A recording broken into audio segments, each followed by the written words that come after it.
Well,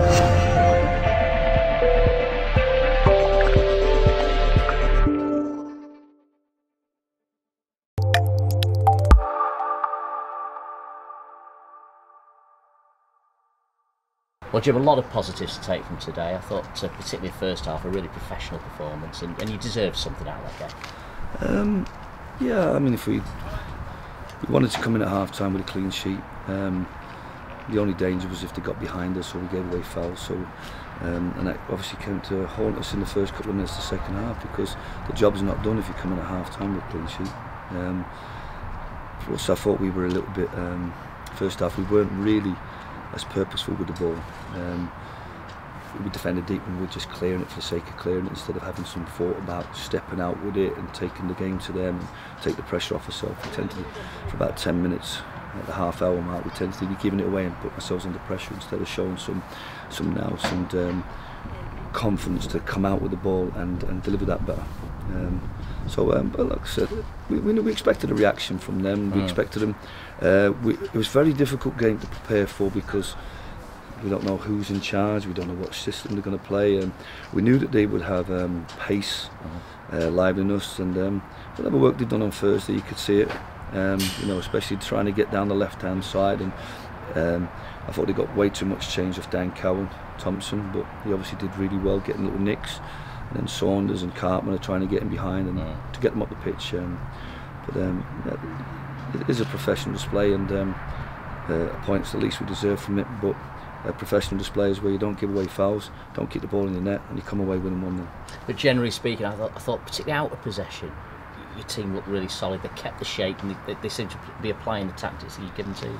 Yeah, well I felt the shape was fine, except we sort of stayed a little bit spread out when we had the ball, and first half I think we weren't sure whether we were kicking down the left or the right, so the wingers were miles apart. I thought some of the stuff that we worked on in training in terms of throw-ins and retention of possession is just crossing early and playing off the 9 in and around them. Some of that stuff just goes in people's heads and out of it after a couple of weeks. So, as a coach, you kind of can get very frustrated, because you have to have a lot of patience and perseverance, especially if you've got players who don't absorb information. So when we do certain stuff, it's very frustrating for me to feel like they have to do it again and again and again.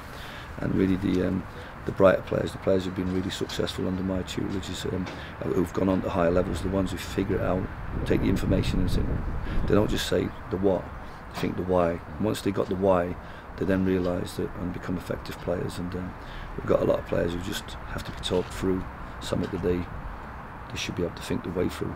I think as well, you take some credit for your substitutions today, which really pepped us up, I thought, at important times, and particularly Bohan and Ben. And Bohan's had a bit of a tough time lately, but both came on and made a difference.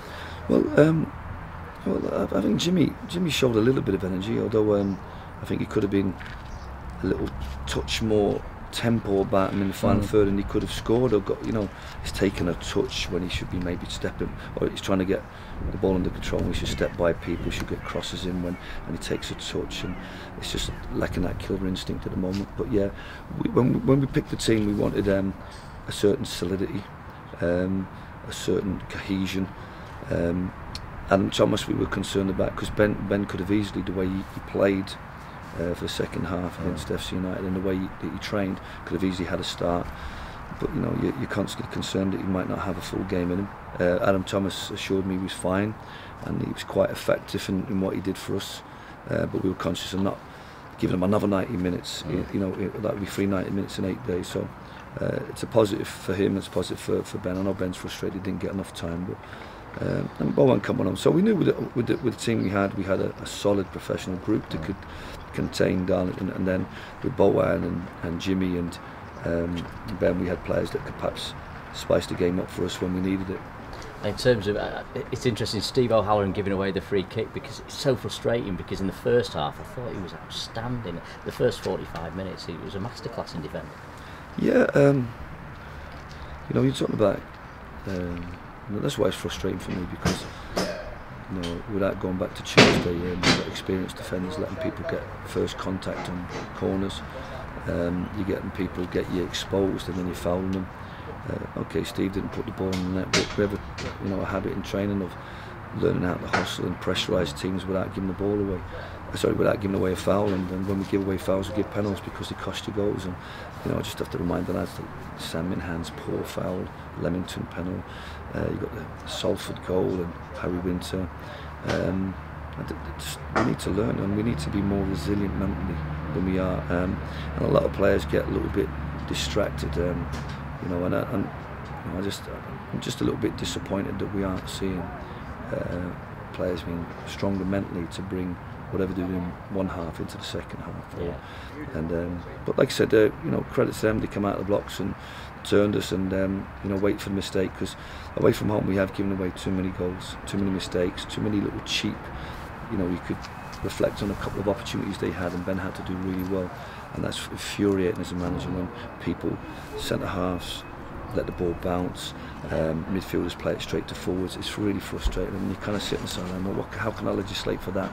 You want players to play, and you want them to know when to do the right things, but the list of things I've got to work on in terms of balance and cover, squeezing the box, knowing when to come out, midfield cover and screening, just stuff that we've done, and we need to go over stuff over and over again. It's so frustrating for me, because we need to stop conceding goals, and Blythe would be a test for that come next Saturday. And if anyone's in any doubt about how much you missed your centre forward on Tuesday night, up he pops in injury time today with a really important goal for you, and it's the value of him, and it's his birthday as well. Yeah, no, like I said, we were very toothless on Tuesday night. It was evident that we had players who just didn't know how to attack balls, didn't know how to engineer an opportunity in front of the goal. But we need to show a little bit more quality in the final third, because at the moment it's a bit rough and ready in terms of that we had the opportunities to get better set plays in. But look, there's lots to work on, and we've got to try and maximise the 3 hours we have with the players on Tuesday and Thursday. There's an opportunity on Monday for someone to come in and work on their fitness and their individual skills, because if they need individual work, it has to be done on Monday, because Tuesday and Thursday is about the team and preparation for the next game. And just finally, the next game is Blythe Spartans. Alan Armstrong back in town. There'll be a lot of emotion, I'm sure, around Alan next weekend, but in terms of the job that your team have got to do, have Blythe surprised you at all this season, Jim? No, none of the teams that have come up from the Diva Stick North ever surprised me. It's hardly a competitive league, and you only have to look at Darlington, Salford, and all the other teams that have come up from this level. In fact, they've been more competitive than the teams that have come down from the national. Maybe that's momentum, maybe that's confidence that comes from winning regularly. But they know how to win games. I think they've probably got 8 wins. They've got 5 losses. So they're a team that kind of on a day can be really on top of you. But like I said, it's a real test of what we've done. At home, we're unbeaten. Despite all the drama about the season, we're still unbeaten at home. We've got nearly a year. Well, we've got a fine record. Like I said, on that point, I think the last time we lost at Edgy Park was Kidderminster, and that was because we rested 2 of our main players for the FA Cup. So we don't have that conundrum to deal with, and I think I've reminded the players that it's very much focusing on getting into playoffs, staying in the playoffs. Don't need to be beaten down away, but if your away record is so many losses, we need to adjust that. And it's not taking out of games what you deserve, it's taking out of games what you can get, and we could have got more out today. But we have to take solace in the fact that the lads are happy enough with that. I'm not. I think there was enough rough edges today that if we would have been more professional, we would have easily taken all 3 points. Thanks for your time. You're welcome. Cheers. Well done.